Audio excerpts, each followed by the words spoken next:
Ketika srengenge niku nyorot, Pak. Ketika srengenge niku nyorot, niku sampai cahayane srengenge niku nerus saka awake. Dadi kan gene penghalangi. Dadi srengenge niku nyorot, cahayane sampai iso tembus saka awake Mbah Nabi Ayub sebab wis gene daginge ngoten lho, Pak. Saged dipaham ngene iki nggih. Dadi saking enteke daging, eneke mung otot karo balung. Akhirnya napa niku srengenge kok nyorot sampai tembus. Jadi cara jenengan nyenteri ngoten Pak, nyenteri niku santen niku tembus.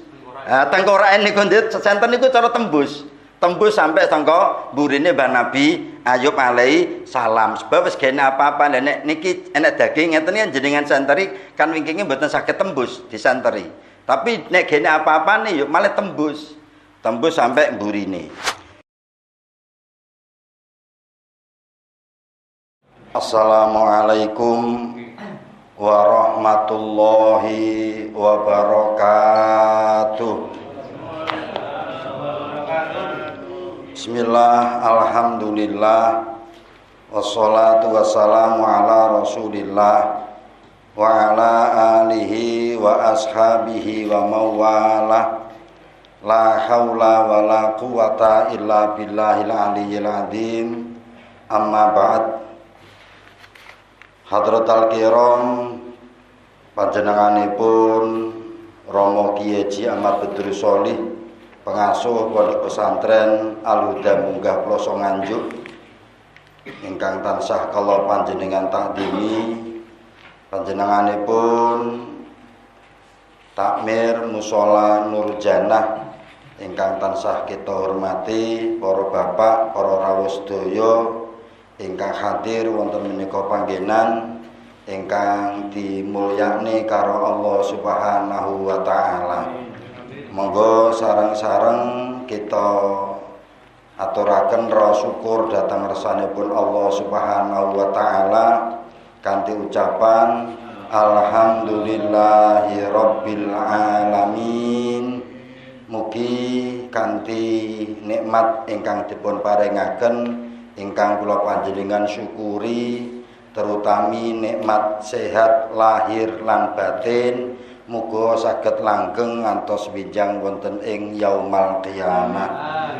Sholawat salam kunjuk panjenenganipun Nabi Agung Muhammad sallallahu alaihi wasallam.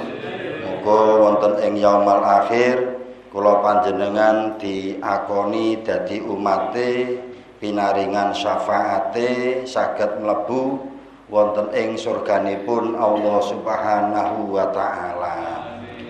Monggo kita sareng-sareng niat thalabul ilmi, niat ngaji, muga niat sing apik urip kula panjenengan estu ditata karo Allah Subhanahu wa taala. Bismillahirrahmanirrahim. Dibuka halaman 1786 larian sing nomor kalih 1786.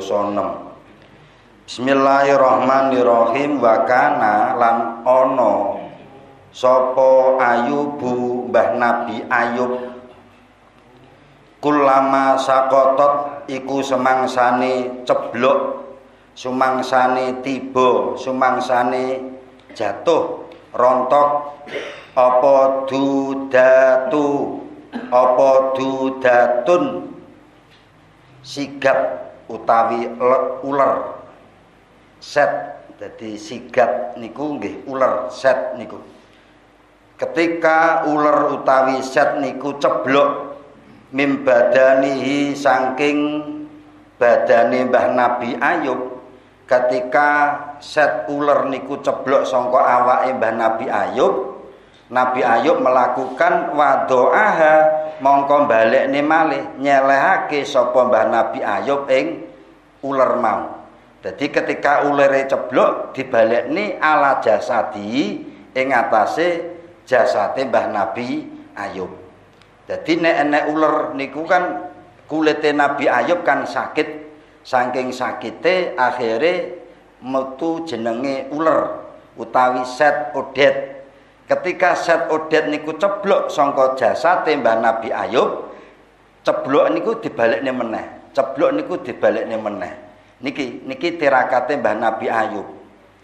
Lajeng yaqulu ngendika sapa Mbah Nabi Ayub ngomong nang sing jenenge set mau, kulu mimma razaqakumullahu ta'ala, uler awakmu mangano sangka rezekine sing diparingaken Allah dateng awakmu. Dadi uler niku dijak ngomong karo Mbah Nabi Ayub, bahasane uler aja ceblok, iki panganamu, iki rezekimu, entekno panganan rezeki sing diparingaken Allah sing manggok nang jasate utawi dateng badane Mbah Nabi Ayub alaihi salam. Ngoten. Sampai-sampai falam ya beko mongko ora tetep apa lahmuhu daginge Mbah Nabi Ayub ala badani ing atase badane Mbah Nabi Ayub, sampai daging sing manggok dateng badane Mbah Nabi Ayub niku entek. Ora tersisa sama sekali daging ini lho Pak. Daging niku entek. Ya lara ya dipangan uler sampai entek resik. Sampai entek resik, mboten entek tok, resik. Tidak tersisa sama sekali. Jadi kene daging sing tersisa. Hatta baqiyat singgo tetep apa idomuhu pira-pira balunge Mbah Nabi Ayub wa urukuhu lan pira-pira otote Mbah Nabi Ayub, sampai sing cek keri niku balung karo otote Mbah Nabi Ayub. Jadi tinggal tulangnya Mbah Nabi Ayub, tinggal otot sing nyambung antara tulang satu dengan yang lainnya niku sing cek keri. Para bapak akhiripun wa aqsabuhu lan pira-pira otot cilike Nabi Ayub. Dadi pokoke otot sing nyambung-nyambung dateng Mbah Nabi Ayub niki sing cek tersisa. Otot niku fungsine nggih naleni, Pak. Balung-balung kula panjenengan niki ditaleni karo sing jenenge otot supaya balunge mboten ceblok, mboten napa niku putus antara balung siji karo balung sing liyane. Taline niku jenenge otot. Enek sing dawuh ngeten, kedik nyolot. Ternyata menungso niku ya bangsa alus, Pak. Ternyata menungso niku bangsa alus. Bangsa alus niku ya bangsa alus. Akhire karo Gusti Allah pertama kali ben ketok diketoki karo jenenge balung. Balunge ben iso ngadeg jejeg, ben iso kena digawe lungguh, kena digawe ngadeg, kena digawe mlaku, kena digawe bal-balan. Nyaduk bal sing mencolot ora balungi tapi sing mencolot bale. Lah ngoten niku ditaleni karo jenenge otot niki. Jadi sebab ditaleni otot niki akhire awake dhewe kok nyaduk bal niku sing mencelat mboten balungi tapi sing mencelat bale, sebab enek jenenge otot sing naleni balung niku. Mulane awake dhewe nek bahas awak niku mboten wonten entek, nek syukur dateng ngersane Gusti Allah. Dadi otot niki dadi asline alus. Bareng diketoki karo Gusti Allah, diketokne karo jenenge balung, dikai otot, ben ketokane rupane dikai daging. Dikai daging, akhirnya dagingnya ngeten niki ketok rupane, kok balung tok karo otot tok niku jenenge tengkorak. Lah niku medeni wong. Akhirnya dikai daging, bareng dikai daging ngeten niki ya ora medeni wong, ora medeni, mboten medeni, akhirnya nyenengne wong liya. Bismillahirrahmanirrahim. Niki kangge napa istilahnya penginget-inget awake dhewe supaya awake dhewe ngerti, oh bakno aku sakjane ya muk daging sing ditaleni karo otot ben gak medeni wong. Akhire aku dikai daging. Kalau wangsuli balung sing ditaleni karo otot terus dikai daging ben gak medeni wong. Lah bareng saiki gak wis enek daginge saya megelne wong. Lah niki lah repot. Dadi niku tidak sesuai dengan tujuanipun sing maringi daging. Dan ini penting awake dhewe. Mulane tujuane ben seneng wong liya, mulane tugas awake dhewe niki nyenengne wong liya, aja sampe gak patek nyenengne wong liya. Bismillahirrahmanirrahim. Bareng balunge tasik, otote tasik, daginge entek, Faida tolaat mongko nalikane ketok, nalikane muncul, nalikane terbit alai ngatasi Ayub apa asyamsu srengenge, ketika matahari niku menyorot cahayanya niku nafada mongko terus apa si'auha sorote srengenge min qadami saking delamane Mbah Nabi Ayub ila khalfi maring mburine Mbah Nabi Ayub. Ketika srengenge niku nyorot Pak, ketika srengenge niku nyorot niku sampai cahayane srengenge niku nerus saka awake, dadi kan gene penghalangi, dadi srengenge niku nyorot cahayane sampai iso tembus saka awake Mbah Nabi Ayub sebab wis gene daginge ngoten lho Pak. Saged dipaham ngene iki nggih. Dadi saking enteke daging, eneke mung otot karo balung, akhire napa niku srengenge kok nyorot sampai tembus. Dadi cara jenengan nyenteri ngoten Pak. Nyenteri niku santen niku tembus. Tengkorake niku santen niku cara tembus. Tembus sampai sangka burine Mbah Nabi Ayub alaihi salam. Sebab wis gene apa-apa nek niki enek daging ngeten kan jenengan santeri kan wingkinge mboten saged tembus disanteri. Tapi nek gene apa-apane yo malah tembus. Tembus sampai burine.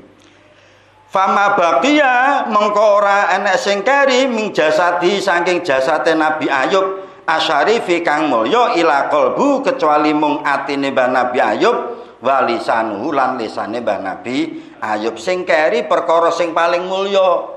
Sing paling mulya datang datang jasate Mbah Nabi Ayub inggih menika ati karo lisan. Sing gak dipangan karo set, sing gak dipangan karo udet, namung atine Mbah Nabi Ayub karo lisane Mbah Nabi Ayub niki sing mboten dipangan karo set. Sebab awal winginane wis didhawuhne dil-dilan antara Allah karo setan. Jadi intine setan awakmu oleh menguasai awake Nabi Ayub kecuali namung ati karo lisane Nabi Ayub.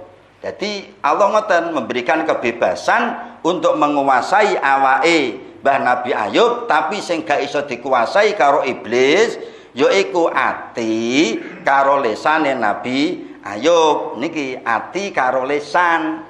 Ati karo lisan inilah sing dadekne wong niku mulya. Ati karo lisan inilah sing dadekne wong niku cilaka. Mulane kudu dijaga atine karo lisane. Nek atine apik, lisane mesti ya apik. Nek atine elek, lisane mesti ya elek. Gak mungkin wong niku pegel nek ngomong ora nyentak. Lah tandane wong pegel mesti nek ngomong nyentak ngoten. Gak mungkin wong pegel niku iso mesem. Tandane wong pegel niku berarti dhek gak mesem niku.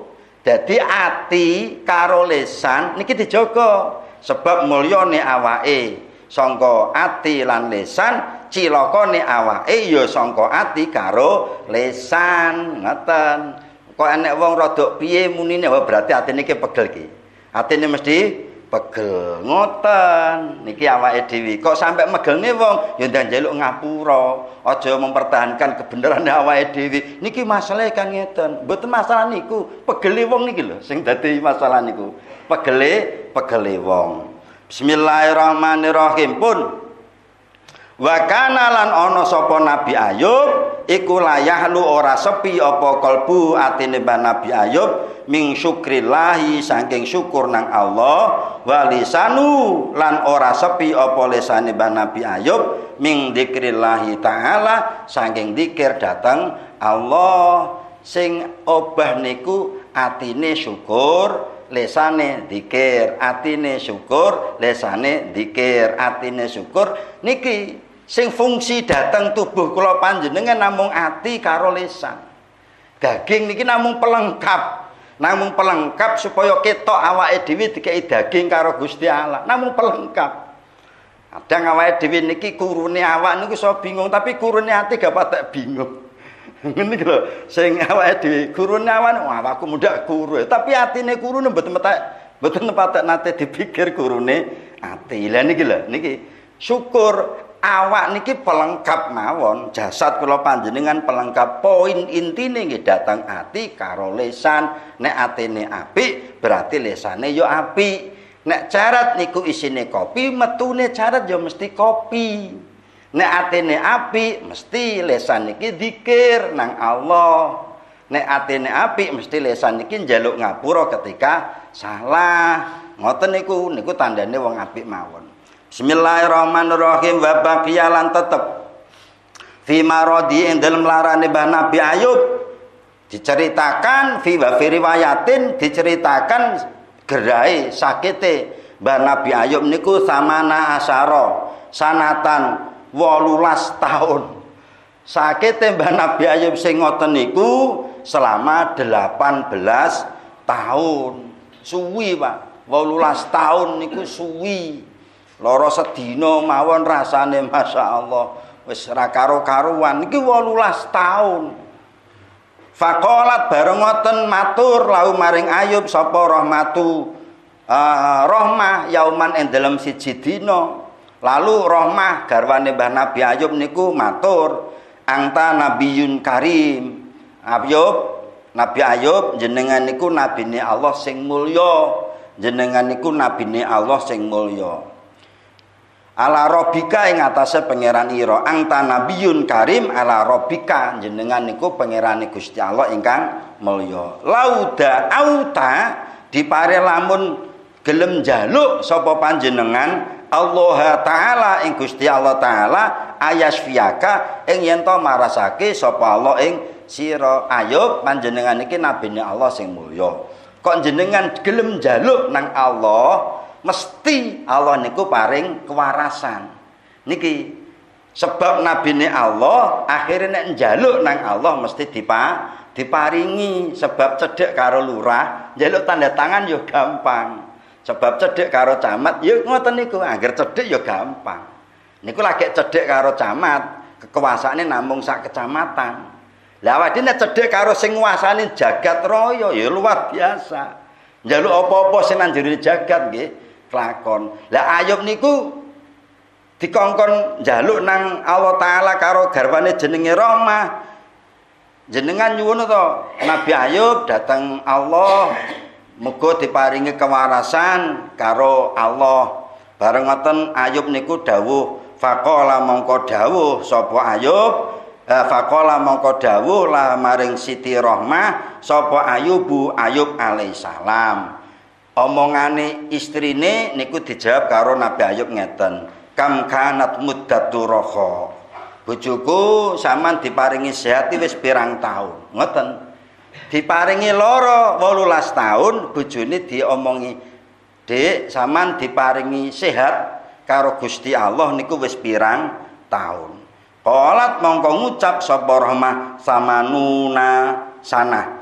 Aku diparingi sehat wis 80 tahun. 80 tahun berarti dikurangi 18 tahun. Cek sisa akeh. Ngoten Nabi Ayub modele ngoten. Awake dhewe nggih kudu iso ngono. Awake dhewe niki diapiki wong ping 100. Lagi dieleki pisan niku wis mencelat gak ngonconi wong niku. Padahal ajik susuk to, diapiki ping 100, dieleki ping pisan jek susuk 90. Songo awake dhewe mencelat gak baturan-baturan awakmu ora apa-apa. Lho padahal 100 sing kudu lah kok ngancani bocah sing lagi ngapiki ping pisan to, Pak. Lah repot awake dhewe. Mulane gampang ngeten iki tata, Pak. Aja sampe lagi kelekan pisan mencolot aja. Awake dhewe wis entuk apian akeh teko kene, lah kok mblaturi wong sing lagi ngoten niku lagi paring niki Nabi Ayub diparingi sehat 80 tahun, diparingi lara 18 tahun. Akhire piye? Faqala inni astahyi minallahi, kula isin rahmah nang Allah an ad'uwahu ing yen to njaluk sapa kula dhateng Allah wa ma balagat lan durung temeka apa muddatu balai muddat tarkhai. Kula isin bojo arep njaluk nang Gusti Allah sebab nggih ora sumbut wong aku diparingi nikmat 80 tahun diklagek dikeki lara 18 tahun kok wis sambat. Niki kelas Nabi Ayub alaihi salam. Lah awake dhewe pokoke intine iki ya kudu ndelok apike ngono lho, Pak. Ndelok apike, ndelok nikmate, aja sampe ndelok sarane. Aja sampe ndelok gak penake, aja sampe ndelok eleke. Wong apike wis ping 100 kok lagi dieleki pisan mencelat, masyaallah. Cek susuk Pak, cek susuk 90. Sebab nek awake dhewe gak iso nampa keelekane wong liya, awake dhewe ora iso bakal amor karo wong liya. Nek awake dhewe golek kanca sing sampurna ora bakal iso, berarti awake dhewe ya kudu siap ora duwe kanca. Ngoten maksud kula. Wis pokoke api kakancan niku nek kirane gak penak ya lebokne kuping tengen metu kuping kiwa, neng sing enak-enak dilebokne nang ati ya pancen suake Pak, jamaah suake karepe sok tambah sok niku mesti akhir aja sampe dadi ricili ngoten, bano dikumpo sak gede-gedene ban lah kok dadi ricili cidis ngene yo gembos bane nggih, bane mesti gembos aja. Dadi awake dhewe niki semakin tambah bolo, semakin tambah kanca, ya kudu iso nampa kekurangane wong liya. Dene kok gak kena ya wis ben dilebokne kuping tangan, dilebokne kuping kiwa pun selesai. Niku carane aja sampe kula estu semakin tambah kanca, semakin tambah bolo, awake dhewe niki ora iso nampa keelekane wong liya. Niku mesti ana eleke. Dirasani lagi diomong, mencelat aja dirasani dianggep bumbu masak. Oh berarti niku lombok. Ngoten. Oh niku berarti brambang, oh niku berarti bawang. Niku insyaallah dadi awake dhewe nek disuruti dirasani ora sida ngaji. Falam malam yabqa mongko nalikane ora tetep ala badani ing atase badane Nabi Ayub apa lahmun daging, jala mongko tumandang apa adudu sigat, yakulu mangan apa ba'du setengah dud badon ing setengahe. Fabaqiyat mongko cek tetep apa dudatani set loro. Ketika Ayub niku set niku di balekne neneh bareng wis gene panganan lho ngalih-ngalih dhewe set niku Pak. Set udet niki lho, ketika jasate Nabi Ayub wis gene sing dipangan, akhire set udet niku ngalih-ngalih dhewe kecuali mung kalek rong set tok, kalek rong udet tok, mung enek loro tok sing mangguk nang jasate Nabi Ayub. Keelekan niku kok jenengan tanggapi so tambah gedhi elekane Pak, padha karo set mbok pakani, ngono lho. Tapi nek keelekan mbumbar yo mati-mati dhewe. Kok jenengan dielehi wong, jenengan bales ya padha karo jenengan makani set. Oh nyo daginge, nyo lawuhe ngono terus tambah gedhe. Mendingan ora usah dianggep diombar ae terusno lah kesel meneng-meneng dhewe. Basane jaman sakmono nek tuwek lah mati-mati. Ngono selesai. Ngono lho carane. Sebab kumpul karo wong akeh Pak, nek gak duwe prinsip ngoten niku masyaallah gampang mencelat.